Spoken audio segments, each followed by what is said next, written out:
Welcome, my name is Bunmi. What we are talking about is investing in the invincible. The world has become increasingly preoccupied with what can be seen. We are constantly being sold better version of ourselves through beauty, skincare, wardrobe, cars, homes, and aesthetics. Every few months, a new trend arrives dressed as a necessity. A new silhouette, a new treatment, a new color, a new car, a new must-have is almost endless. And because these things are visible, they're easy to measure. We can see the difference, and other people can see the difference. We can photograph it, post it, and receive confirmation that the investment was worthwhile. My favorite saying, although increasingly one I question, is if I don't post it on the gram, did it really happen? Something is revealing about how much this thought process has entered our lives. If people cannot see it, what is the point? But perhaps we have been investing in the wrong things. That said, there is another category of luxury that receives considerably less attention because it exists outside the gaze of other people. It is what I will call the invincible. The room you return to after everyone has gone home, the quality of your bed sheets, the underwear no one will ever see, the lighting you live with, the scent of your home, the objects you choose to keep around you, the meals you make when there is no one around or when there is no one to impress, the quiet mornings before the notification begins, the books we read, the educational podcast that develops, change, or strengthens our worldview. These things rarely make it onto the feed, and yet they shape us. I know this because I have experienced it in my own space. Every friend who has stepped into my house or into my room has, in one way or another, compared it to a spa. They tend to relax, some fall asleep, some leave telling me that they felt unusually well rested. It is a compliment I accept with gladness. And that's because this room, my personal space, was not simply decorated. The Holy Spirit and I crafted and designed it and built a space for a good living. Every element was intentional. The atmospheres, the textures, the lighting, the feeling of the room. It became a place that instantly relaxes my spirit, my soul, and my mind. And that to me is an investment in my mental and emotional well-being. Nobody needs to see my room for that investment to have value at all. Nobody needs to photograph it.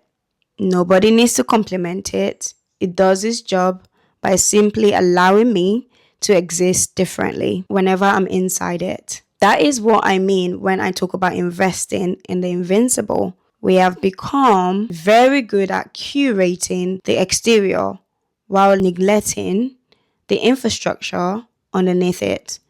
I talk a lot about identity, mental health, and fashion, and increasingly see how deeply connected these things are. Fashion is visible, which is true, but identity itself is not always visible. There is this person you dress for the world, and there's this person who exists when the world is no longer watching. What does that person need? What makes them feel safe? What makes your person feel safe? What restores them? What gives them joy? What creates peace? What allows them to return to themselves? We spend enormous amounts of energy asking how we want to be perceived, but very little time asking how we want to feel. This is where the constant pursuit of outward improvements becomes slightly dangerous. Beauty, skincare, fashion, interior designs, your car's design are not inherently the problem. In fact, they can be deeply pleasurable forms of expression. The problem begins when every visible imperfection is present or presented as something that requires fixing, while the invincible conditions that determines our well-being remains unattended. There's always something new that we want. There's always something new to want. The fear of missing out keeps the circle moving, and eventually we become beautifully overstimulated. We look put together but do not necessarily feel grounded. We look successful but we do not necessarily feel at peace. We have beautiful things but we do not necessarily experience beauty. The next evolution of personal luxury is not about acquiring more things that other people can see.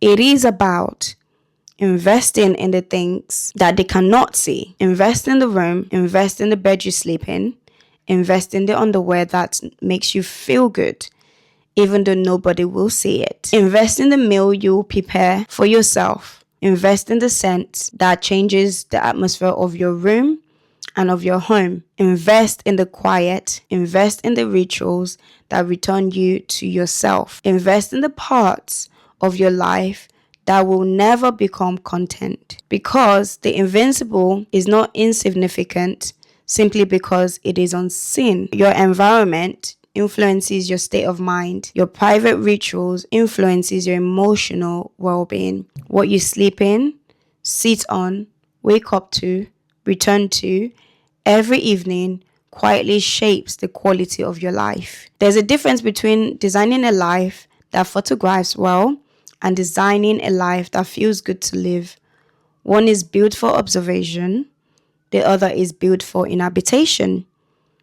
And perhaps this is where true contentment begins. When we stop asking, how does this look? And start asking, how does this make me feel? Not everything valuable needs to be visible. Some of the most important things we invest in may never be photographed, posted, or admired. They make us feel better when we close the door. That is the kind of luxury we need to rediscover, not more things to show, more things to feel. Because when we invest in the invincible, something interesting happens to the visible. We show up in the world more boldly, more confidently, and more grounded. In who we are, we become more self-assured and joyful and ultimately happier. The irony is that the things nobody sees may be the very thing that gives us the confidence to be fully seen. So thank you so much for watching my video. If you enjoyed it, please do not forget to like, share, comment, and subscribe. And I'll see you in my next one. Bye.